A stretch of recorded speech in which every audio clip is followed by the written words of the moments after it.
Today's sync sound is a shot of liquor. Oh, I really don't want to do this. Whose idea? Whose idea was this? I'm glad we recorded a little bit later in the day, but it's still kind of early. I'm glad that it's daylight savings because it's later than it would be. It feels like 2 in the afternoon. Yeah, right. All right, you guys ready? Yep. All right, 3, 2, 1. Oh, That was good. I feel bad for like people listening to this on the drive-in in the morning. Right. Why? Because they're probably jealous? That or I don't know, just unpleasant. What did everyone take a shot of? I don't like to take a shot of nice liquor, so that was Jim Beam. All right, I don't recommend doing that. Kyle. Yeah. Shamefully Fireball, unfortunately. I don't own anything other than a nice liquor at the moment, so I took a shot of a single barrel rye whiskey. Nice. Yeah.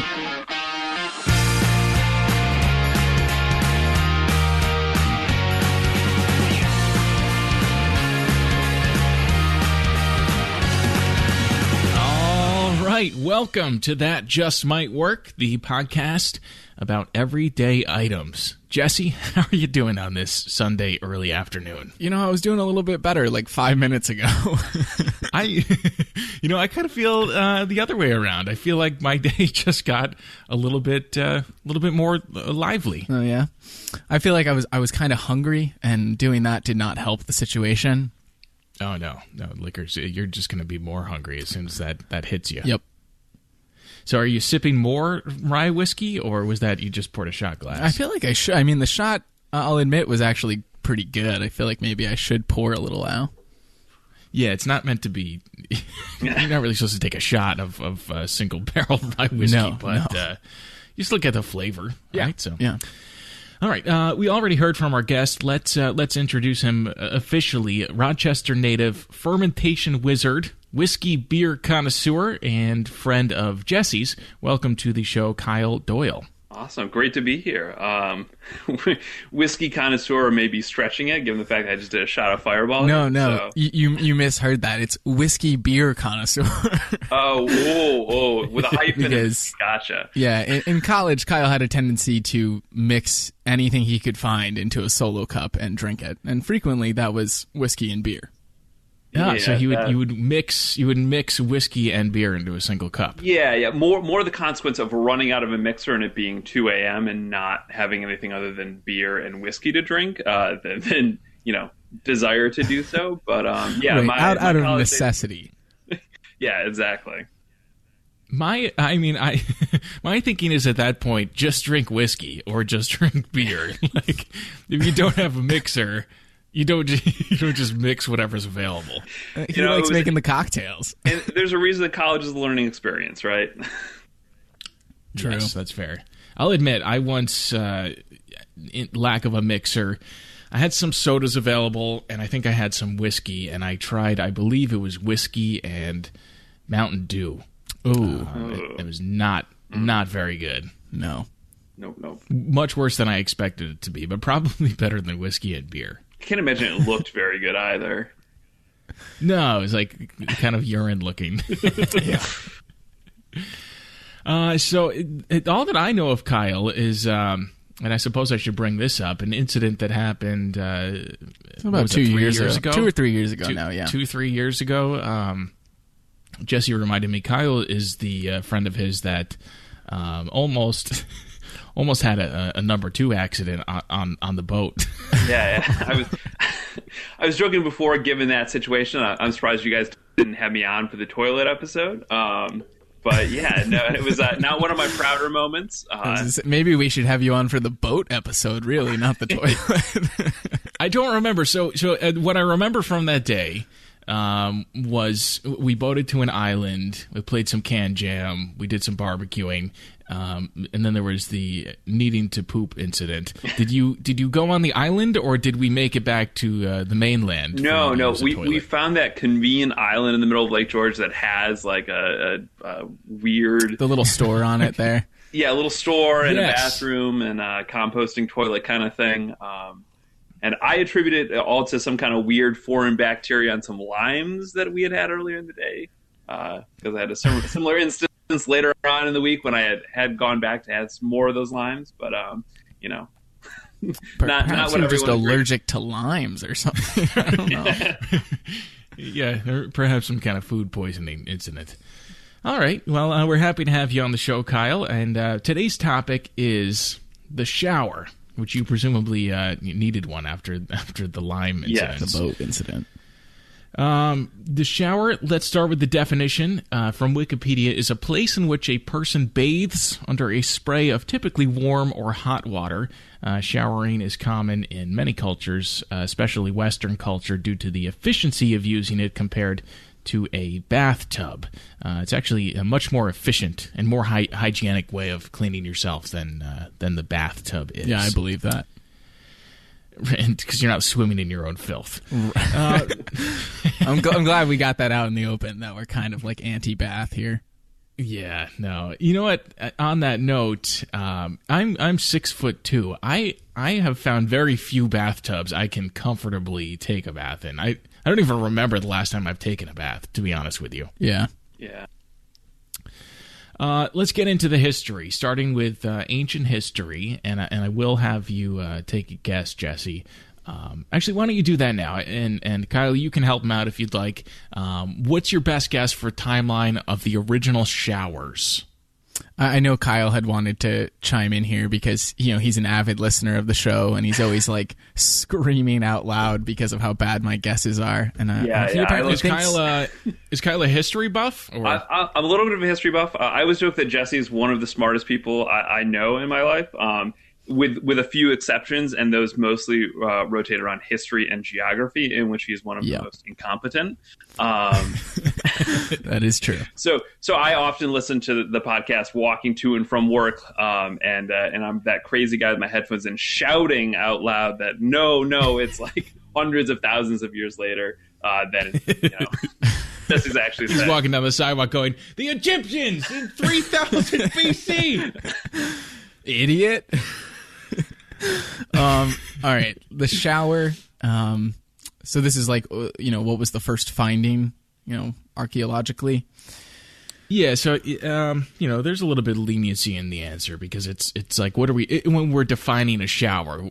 What was the first shower? I'm looking for a rough timeline of the first shower in whatever form it may have existed in. I'm going to go kind of modern because I feel like I've watched a lot of movies where they're still bathing in, like, I don't know, the Renaissance times. And so I want to say this might be pre-Renaissance, but I'm trying to say that it's not ancient, and we'll say like 1400 AD. 1400 AD. Okay. Now, what are your thoughts on Jesse's answer, Kyle? So I was thinking about it earlier. I actually took a shower in preparation for this to kind of get myself in the mindset, and I was thinking about it that, like, historically, going back to antiquity, we have like bathhouses, like still very common in a lot of places. So in my mind, the shower, as we think about it today as a space in a home, can't predate internal plumbing. So I'm going to go with probably. I would go like 18. If I'm going to go with an actual decade, like 1820s. That seemed like a very much more reasoned out answer than mine was. So you're going 1820s AD? Yeah. Unless we're counting like waterfalls, in which case, dinosaur times. Right. Yeah, that was a much more intelligent answer than Jesse's, and I'll give you some credit. In fact, we'll get to the 1800s. I think you're right on point with a couple of your observations, especially mentions of indoor plumbing and the Romans and such. And you mentioned waterfalls. The original showers were waterfalls, essentially. Right. They were more effective than traditional means of bathing in like a basin, which required the manual transport of both fresh and wastewater. Ancient people began to reproduce the natural phenomena of waterfalls by pouring jugs of water, often very cold, over themselves after washing. And the funny thing is, I sort of gave away the answer when I yelled it out loud. The Egyptians are often credited, early Egyptians, for having this sort of earliest form of indoor shower rooms where they would have servants pour jugs of water over them. And that was, the early Egyptians were talking 2,000 to 3,000 BC, give or take 500 years. Yeah. However, these were rudimentary by modern standards, having little or no drainage systems. The water was carried, not pumped, into the rooms. The ancient Greeks are credited to be the first people to have showers, as we kind of think of them. They had aqueducts and sewage systems made of lead pipes, which allowed water to be pumped into and out of large communal shower rooms. I think you mentioned those, Kyle. Mm-hmm. Those were used by elites and common citizens alike. The depictions are very similar to modern locker room showers, and they were actually sort of a social gathering at that point in time. I was learning about. Everybody would meet up at the town shower room. That is weird. I'm glad that's not a thing anymore. Can you imagine, instead of hey, me and Kyle are going down to the bar, be like, we're thinking about taking a shower on Tuesday. You wanna join us? It is still a thing. It's not very popular here in the U.S., but I was listening to something earlier today about South Korean bathhouses. I know they're common in Turkey and other places. They still exist. They're more of a spa experience, I think, now than necessarily out of necessity to clean oneself. But Right, and Western culture and Americans specifically, we probably shower a lot more than we need to, and a lot of that is capitalism. It's the shampoo companies and the soap companies. Are you channeling your Dan Diener Yeah, there? a little bit. But the idea that we need to shower every single day and such, and some people more than once a day. The ancient Romans followed the convention of communal shower rooms with their famous bathhouses. They can be found all around the Mediterranean and as far out as modern-day England. The Romans not only had these showers, but also believed in bathing multiple times a week, if not every day. Then we're going to jump ahead to modern history.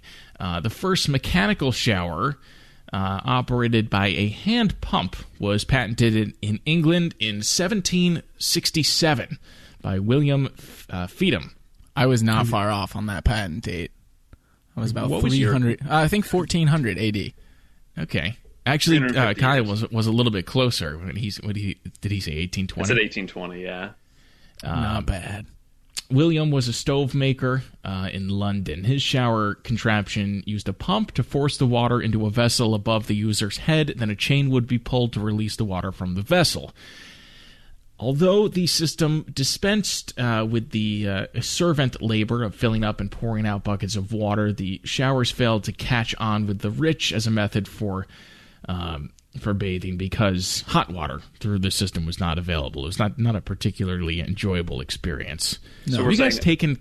we're saying a stove maker made a shower that wasn't hot here. I know. You would have... Some level of irony in that, I think.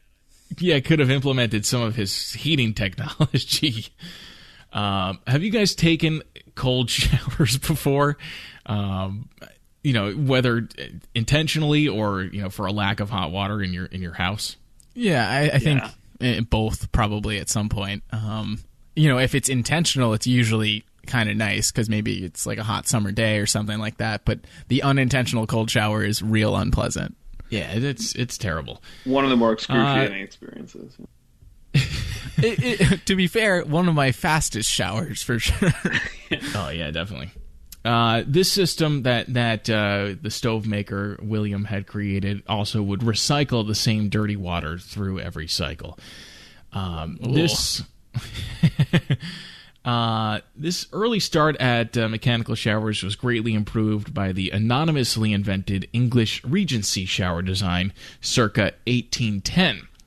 The original design was over 10 feet tall and was made of several metal pipes painted to look like bamboo. A basin suspended above the pipes fed water into a nozzle that distributed the water over the user's shoulders. The water on the ground was drained, pumped back through the pipes into the basin where the cycle would repeat itself. It's kind of gross. It's like at that point, it's like you might as well take a bath, right? Right. Yeah, it's probably still more efficient, but not any more really hygienic. The original prototype was steadily improved upon in the following decades until it began to approximate the shower of today in its mode of operation, with hand-pumped models becoming fashionable at one point, as well as adjustable sprayers for different water flow. The reinvention of reliable indoor plumbing around 1850 is where we started to use, fresh flowing water to supply the showers, and these became popular actually in the barracks of armies. The French army in the 1870s put communal showers in as an economic hygiene measure. This water was heated by a steam engine, and in less than 5 minutes' time, up to 8 prisoners could wash simultaneously with only 20 liters of water. The first shower in a public bathhouse was in 1887 in Vienna, Austria. Then in the 20th century, and we're almost done here, tankless water heaters became popular for their ability to generate an instant supply of hot water without relying on a hot water tank. But bathrooms, as we know it today, were still a bit of a luxury until the 1960s. In the 80s, shower manufacturers began to respond to consumer demand for more versatile showers, body jets, colored lights, those fancy drencher shower heads. And little note here, by the late 1990s, around 62% of households had a shower. In America, that is? Yeah, actually, I don't know what country. That doesn't sound like America. I think that maybe the UK. Sounds low. Yeah. So that is the history on the shower. What do you guys think? It seemed about what I thought it would be. Yeah. I'm glad no one asked me when indoor plumbing came about, because I would not have been that accurate. You should have known, because we've discussed the toilet and I think one of my problems with the whole concept of history is I don't retain any of the information. Yeah. So let's take a break from the show's regular format here to play a game. I think this is the second time we're going to take a shot at this. Let's play Fact or Fiction. All right. This was hard last time. Yeah, so last time we did this, I think we gave Jesse a minute on the clock to answer fact or fiction to several statements and try to earn as many points as he could. I think you earned 6 points. Today, I'm thinking Jesse versus Kyle. I have 12 statements here. We'll see how many we get through. I'm going to put 3 minutes on the clock so that we have enough time to sort of very briefly discuss each point, if you feel necessary, before answering fact or fiction. And we'll go back and forth, starting with Kyle as our guest. So when you guys are ready, I'm going to put, I've got 3 minutes on my timer on my phone here, and I'm going to read off the first statement. You'll hear a dinger or a buzzer, depending upon whether or not you are correct. Are you guys ready? Ready. I'm ready. All right. I am starting the timer right now, and here is the first statement. Kyle, the world's longest shower record is held by Kevin Catfish McCarthy, who spent 340 hours and 40 minutes in the shower. Fact or fiction? I'm going to go with fact on this one. That is a fact, a point for Kyle. On to Jesse. Jesse, the earliest known form of soap was blood-based and harvested from the hunting of animals circa 4500 BC. Fact or fiction? Fact. That is incorrect. But they did use animal fat, and earliest soaps were found around 2800 BC. Kyle, the world record for the most people showering at once in a place was held at a shower-a-thon organized in 2009, which involved 145 people showering at once under a 40-foot wide shower head. Fact or fiction? Fiction. That is incorrect. That is true. On to Jesse. In 2002, an estimated 595 people in the UK were treated for soap-related injuries. Fact. That is correct. Kyle, 42% of people pee in the shower. Fact or fiction? Fact. That is true. On to Jesse. Shampoo burns your eyes because it is acidic in nature. Ooh, Ryan's going to get mad at me, my chemist friend. Fiction. That is incorrect. I thought it was basic. William Shakespeare, Kyle, references soap at least once in all of his plays. Fact or fiction? Fiction. That is correct. He doesn't mention soap at all. On to Jesse. You can burn your skin with prolonged exposure to water at a temperature of 109 degrees Fahrenheit. Fact or fiction? Fact. 1 minute remaining. That is true.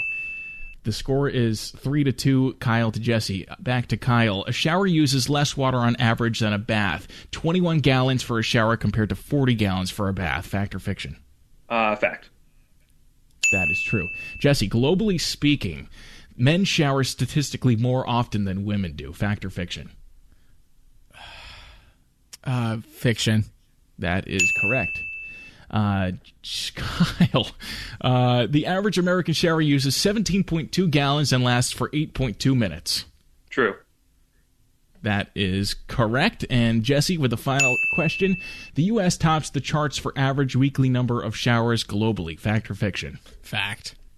That is incorrect. Oh. Brazil takes nearly twice as many showers. What are they doing down there?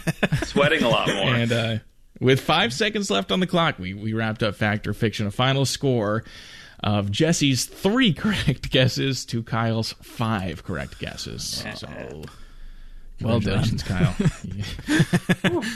You were the winner of Fact or Fiction Shower Edition. Awesome, great. Where's my trophy? Yeah. This is another one of those. Anything. Yeah, there's the points don't matter, but bragging rights, I suppose. All right. Back into showers. It's time for a roundtable discussion. What sucks about the modern day shower? Would you like to go first, Kyle? Yeah. So I was jotting down a couple things before this. While I was in the shower, I was thinking about it, scrubbing down. I was like, what are the things that I dislike most? And one of them, while we were talking about efficiency for, the shower over the bath, showers are still pretty efficient. We said 17.2 was right for the number of gallons the average American uses in the shower. That's still a lot of water. I realize here in upstate New York, where we're pretty fortunate to have a good supply of water. Where it literally rains from the skies all the time. We're pretty lucky, but it always occurs to me, what if we're like Jesse mentioned, our friend Ryan, who lives in the desert, kind of a little tight for water. So efficiency is one thing that comes to mind. The other thing is I am one who uses the shower to kind of wake myself up in the morning. I kind of feel like I'm a cold-blooded creature. I'm kind of like that lizard that needs to sit in the sun for 2 hours before being functional to do anything. In the shower for a long time. You're definitely a lizard. Yeah. I'm sorry, I'm unfamiliar with it. Is that a thing that lizards need to do? Yeah. Cold-blooded animals. Okay. So they have to raise their internal body temperature. I'm like incapable of doing that on my own. So that is my one continuing issue is that I'll run out of hot water pretty frequently, and maybe it's just the consequence of the small shitty house I live in with its terrible water heater. I'm trying to think what else. I had a few other things. I'm gonna save this one for last, but actually I'll go with it now. So the worst thing about the shower for me is draftiness and cold air. it is the worst feeling to be, nice and warm in a shower and then just get a cold breeze across you. And really the worst part is, of course, getting out of the shower. Right. And introduce yourself. That's interesting. Yeah. So for me, I hadn't. Go ahead. No, I was going to say I hadn't considered the cold, drafty air as something that sucks about the shower, but I do hate that. Yeah, maybe again it's my cold, drafty house, and again here in upstate New York, that's a problem. In Miami, Florida, maybe not so much, but right. Yeah. I have a couple shared things I'd say on my list. I think like most people use it to sort of get up and wake up in the morning, and I just dread it. Like I'm just never awake enough, and it takes so much energy to actually get into the shower. That always bothers me. Water temperature control is something I have. Usually you get used to your shower and know kind of how you want to set it. But I find at least living in an apartment, sometimes that can change, maybe depending on who else in the apartment is using the water at the moment. And then, the last thing I had is that getting out of the shower is just cold and unpleasant. Yeah, in this day and age, why can't you just dial in what temperature water you want and have it come out of your shower head? Well, maybe you can. Yeah, we'll get to that. For my reasons why it sucks, I said it's boring. It takes too long. I know it only takes 8.2 minutes on average, but that seems like that's a long time in the morning when you're trying to get out the door. I also said it's wasteful, and I think it requires too much effort on behalf of the user of the shower. I think it should kind of do a little more work than just run water over you. Right. So let's go to Jesse. Oh, so what's that, Kyle? 8.2 minutes is like the average shower for a person? Yes. Oh, boy. I will openly admit to helping to bring up that average. Yeah, no kidding. And you know what? I need to make a correction. I'm looking at the score of fact or fiction. I believe Jesse answered fiction for... globally speaking, men shower statistically more often than women do. Yep. Yeah. That is actually true. Oh. So I need to take away a point. 5-2 was the final score. I thought when you were making an adjustment, I was going to get another point out of it. No. All right. I apologize for the mix-up. It got a little crazy in the moment there. Sure. What do you have for innovative news, Jesse? I think two things that people are probably aware of, but they're worth mentioning, and you actually alluded to one of them, is sort of like the rainfall showers, and just any of those showers you see in like really fancy homes where you've got like the shower, the rain or whatever is falling from the ceiling of the shower. A lot of them will also have like side jets and just like, as many shower heads as you can fit into the shower, basically. Right. And then another one, instant hot water heaters. I think they're somewhat common for like under sinks in, again, nicer homes, or you don't really have to wait for the water to warm up. It's pretty much instant hot water. So both of those are kind of popular. They're not too expensive, but obviously you might need to retrofit your shower if you wanted to use either of them. And then there are a couple good Kickstarters in the shower world. The first one is called the Live-In Smart Shower. This was successful, raised over $100,000. It is kind of what you'd expect from a smart shower. It's got an app. From the app, you can set your desired temperature. Oh, I like that. Yeah, and the shower will heat up, and when it reaches the temperature you want, it will.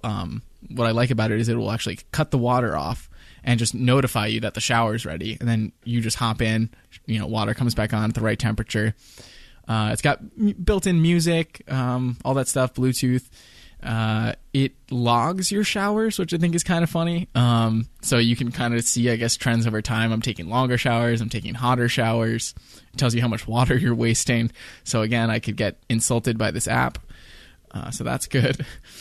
I like that. It sounds like it has a lot of functions that are like environmentally conscious. So that's cool. Yeah, that was a big trend, especially on Kickstarter. I think a lot of people are concerned, like Kyle said, about the environmental impact of showering. The second one is called the Cirrus shower. Cirrus, like the cloud type, and their claim is that it's like showering in a cloud. This was also successful, and it's basically a mist shower, kind of like a high-powered mist. It saves a lot of water, or it's supposed to anyway. They have built-in filtration. They have built-in aromatherapy, if you wanted your shower to smell like something, I suppose. I think my only concern with this is that I don't, like, does mist do a good job of, like, really getting the soap out or the shampoo out of your hair? Well, like steam cleaning, it can be a very effective way of that would burn cleaning. So bad.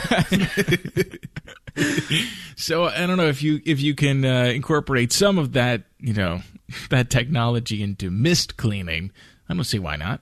Yeah. It seemed decent. And then the last one I have is called the e-shower. That made me think it was going to be like internet enabled or something, but it's not. It's basically just a shower aerator. It uses the Venturi principle to help inject micro bubbles of air into the water. This is supposed to use somewhere between 60 and 75% less water. I know, like, we have sink aerators, and I'm sure shower aerators already exist, so I'm not sure why this Kickstarter, is a thing. I feel like you can buy a shower aerator. But it looked pretty good. There's a video. I posted a little picture of it in our chat here. It looked powerful, and it also was clearly using less water, so I'm a fan of it. Cool.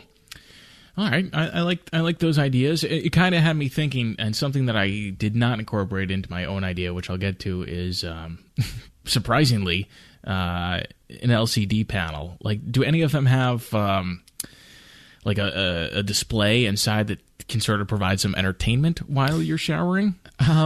No, there is a the shower company Moen makes a smart shower. It's $1,200, but theirs has a display, but it's pretty much just for like temperature and settings. It's not really an entertainment center.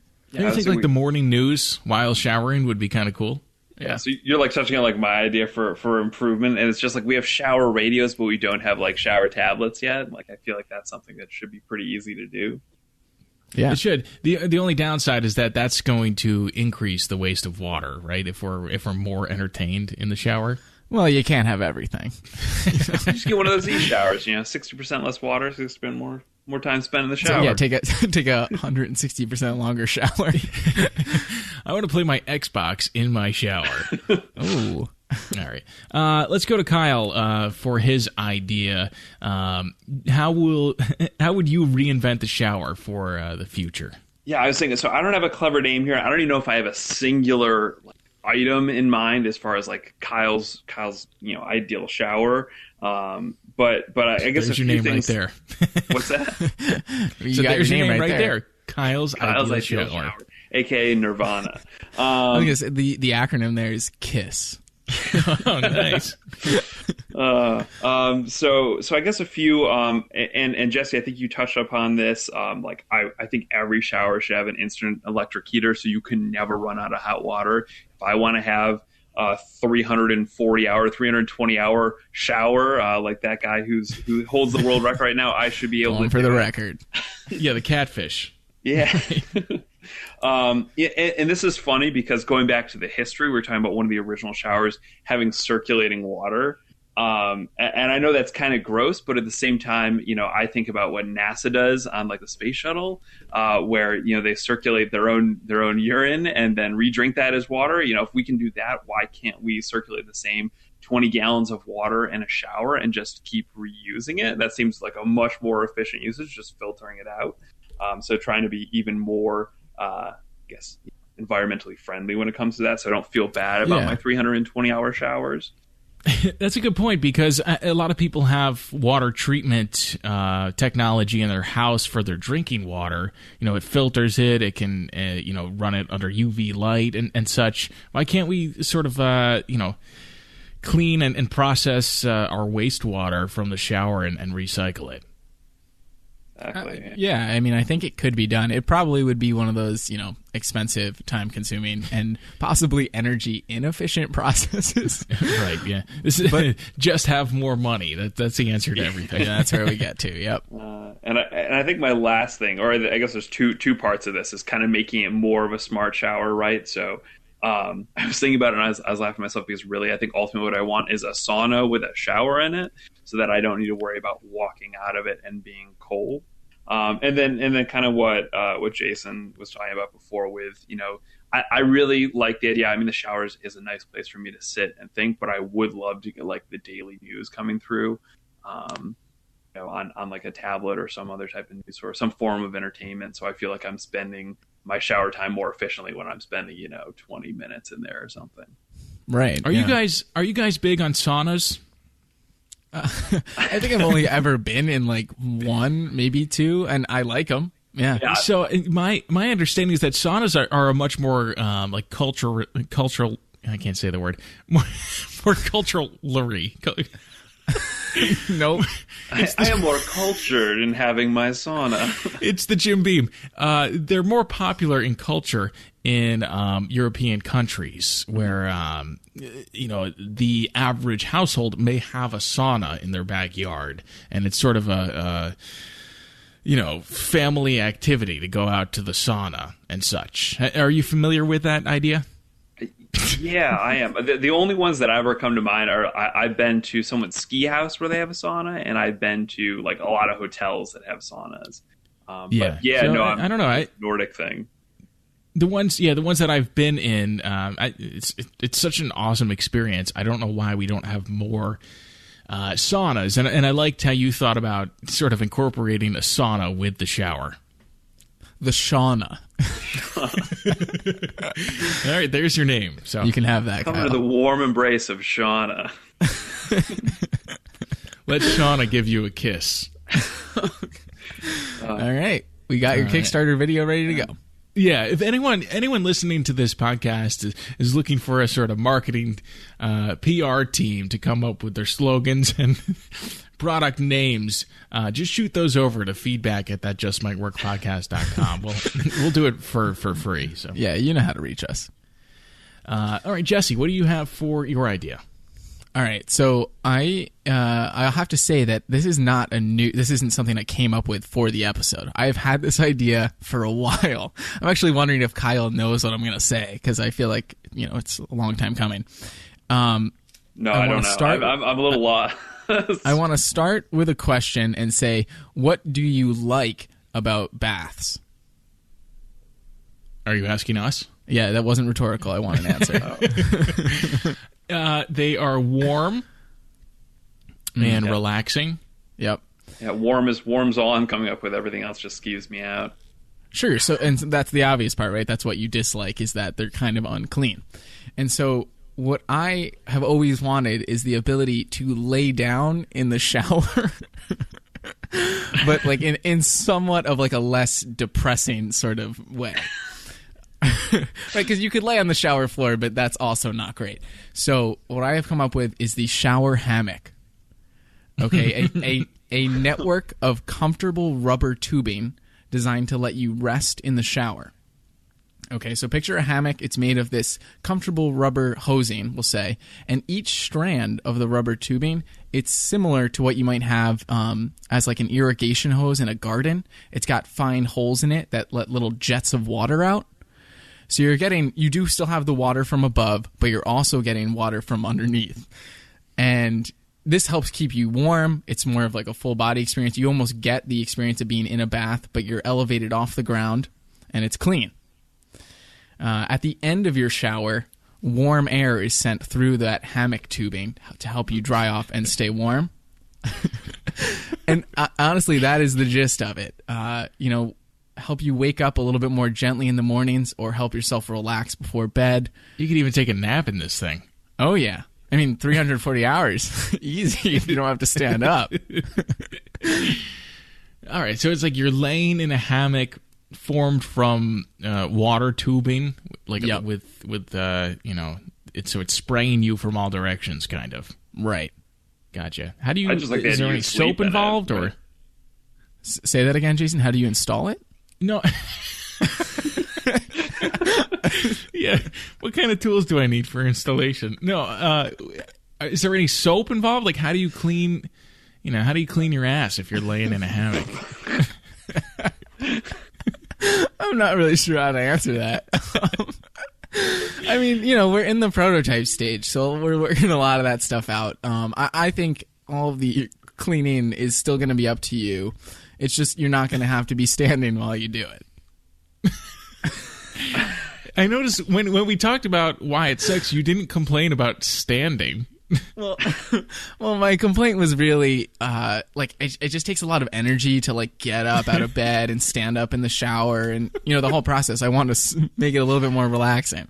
It is tough to stand for 8.2 minutes. I'll give you that. Exactly. I don't have a standing desk at work. I have a laying desk. All right. Should I get on to my idea? Yeah, please. Yeah. All right. I'm also going to start with a question, but this one's rhetorical. Okay. How can we make a shower that is faster, more efficient at cleaning, and less wasteful? The answer is we implement touch-free car wash technology. Yeah. Classic. And from the name car wash, we get the name the body wash. That could get a little confusing with the common product body wash. Well, right, it's a play on words. Okay. So let me break down the experience for you. This is similar in shape and size to your regular shower, maybe a touch bigger. You enter into the body wash and you indicate your degree of dirtiness. Have you been rolling around in the mud? Have you not showered? From anywhere from clean to Kyle. Somewhere on the spectrum. Maybe you haven't showered for 3 days. You put that into the machine so it knows what it's working with. You're a vulgar person is really what you're... Yeah, it insults you if that's the case. This determines the amount of resources the body wash will use to clean you. You'll select from the cycles that you're interested in, including a pre-rinse, soap application, pressure cleaning,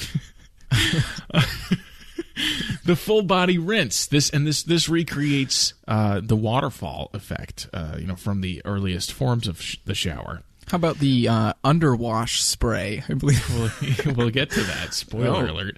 Exfoliation, massage mode, moisturizer application.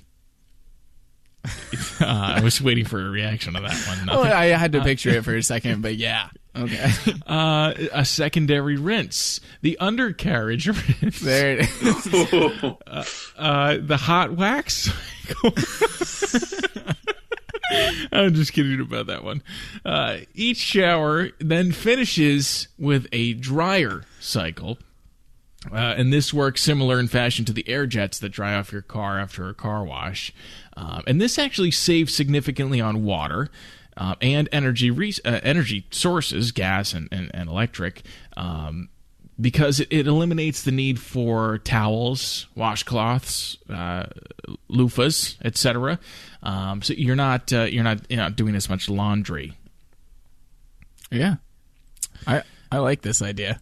And that's all I have. It's basically stepping into a human touch-free car wash, where you're going to select what kind of a cleaning you need, and it's going to take care of you, very very quickly, very efficiently, and perhaps a little bit forcefully.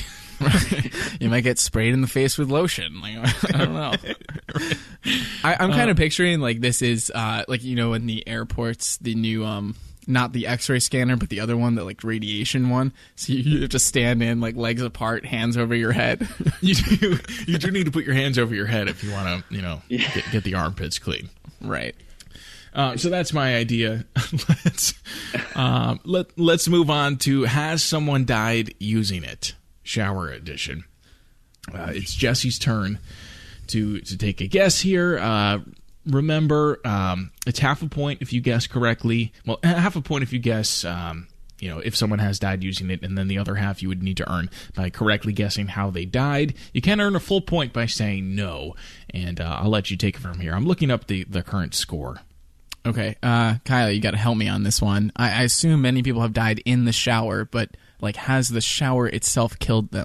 So what comes to mind is I feel like, and maybe this was a horror movie I watched, but someone being boiled alive.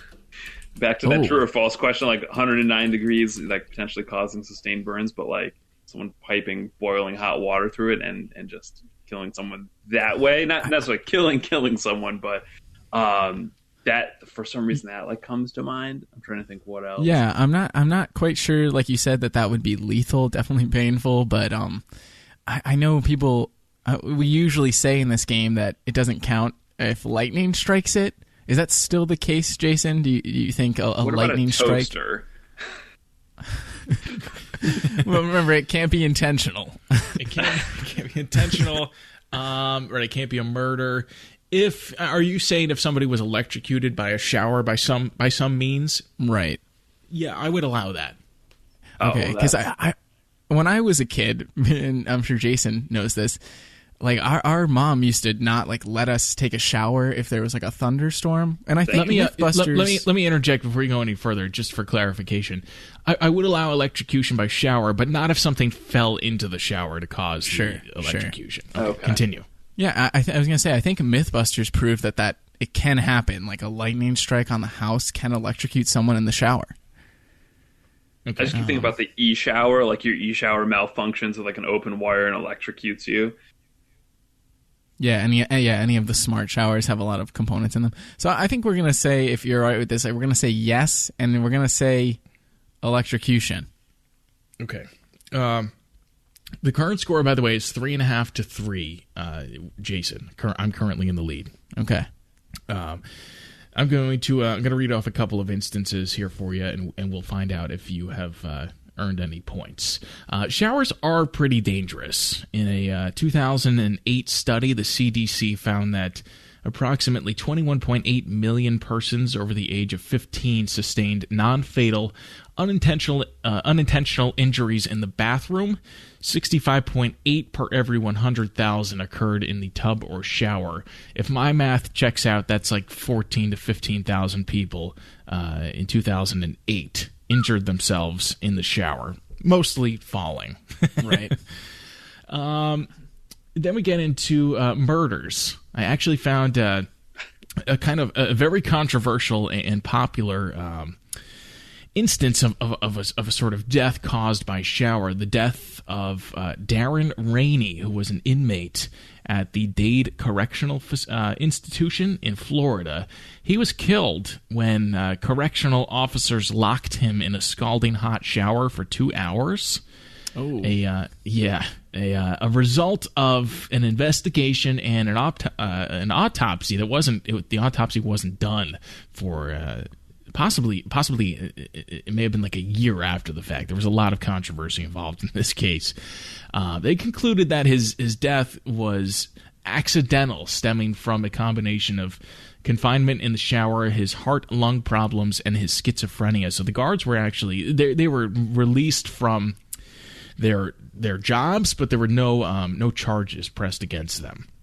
I am skeptical of that. Yes, that's why it's quite controversial. I said, it does not surprise me at all that this was something coming out of Florida, as someone who travels to Florida very frequently. And I think the water they found may have been 180 degrees, which is certainly that's gonna be painful. Yeah. In August of 2012, 59-year-old Kalyani Ulthaman of India was vacationing in Scotland and staying at a premier inn when she was severely scalded by the inn's shower, suffering burns on 25% of her body. She was found slumped in the bath by her daughter-in-law and spent 6 weeks in intensive care, ultimately succumbing to multiple organ failure, which doctors say were a result of her injuries from the shower. So that is the instance I found for a shower ultimately causing a death. All right, so really, Kyle had it with the heat. With the heat, I did not look very far into electrocution. You maybe post this episode, we might make a correction. I didn't see an instance of death by electrocution from a thunderstorm or anything otherwise in the shower. So you're going to get a half a point, and that ties it up at 3.5 to 3.5. Not bad. I'm going to do some Googling though, try and get me that full point. Yeah, you're welcome to. I think the rule should be you're allowed one episode. So you have 1 week to try to find, 3 weeks from now, you can't be like, oh, I heard about somebody that got electrocuted in the shower. Yeah. All right. So that ties it up, and that brings us to the end of our episode on the shower. Nice work, guys. Yeah. I feel like, I don't know if we actually mentioned this, but Kyle, are you in your bathroom? No. So I was debating earlier, I live in a very noisy house, like right next to a fairly noisy intersection. And I was like, realistically, the bathroom is the most like acoustically isolated room. But no, I think we figured out that I was just fine where I was sitting up in my living room. But it was tempting to record the shower episode from my shower. Of course. No, that would have been, would have made sense. But Kyle, thanks again for joining us on the show. Do you have anything that you would like to plug? Of course. No, I don't really have anything I want to plug. Maybe in a future episode, my sister I know is also a listener and has been working on some potential artwork, some fan art, if you will, from some of the episodes. Some of it maybe a little more macabre than others. Oh yeah, we like that. I think I saw a sneak preview of this. Did you send me something, Jesse? I did, yeah. She did an early sketch of some concept work from the refrigerator episode, and it surrounded a little bit around that that was child death phenomenon. Yeah. That was one of the more morbid episodes. Yeah. Yeah. Well, it's funny because we were both talking about this afterwards, and we were both very, very aware of the fact that like that is a major issue of children dying in refrigerators, and I don't know why it is that we know this.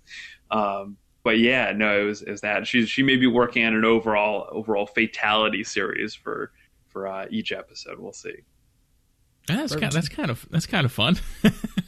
Do you happen to know her? Do you want to share her Instagram tag or anything? Hopefully she doesn't kill me for this, but Doyle's Doodles, I believe, is her Instagram name handle. I'm not much of an Instagrammer myself, but yeah. Well, if she wants to kill you, we can always edit it out after. That's that. true. Yeah. Or let her kill me. We'll make her kill me with some kind of device that you can feature in the future. So an easy point for one of you. She just has to electrocute you in the shower, and I get another half point. So yeah, if it happens by next weekend. With that, follow us on Facebook and Instagram at That Just Might Work. On Twitter, it's at TJMW Podcast. And don't forget, you can send your feedback, questions, ideas, whatever, to feedback at thatjustmightworkpodcast.com. Again, thanks to Kyle Doyle for joining us on this episode. And that's going to conclude it for the episode on the shower. Don't forget to join us next week. You never know, we might be talking about your favorite everyday item. Thanks for listening.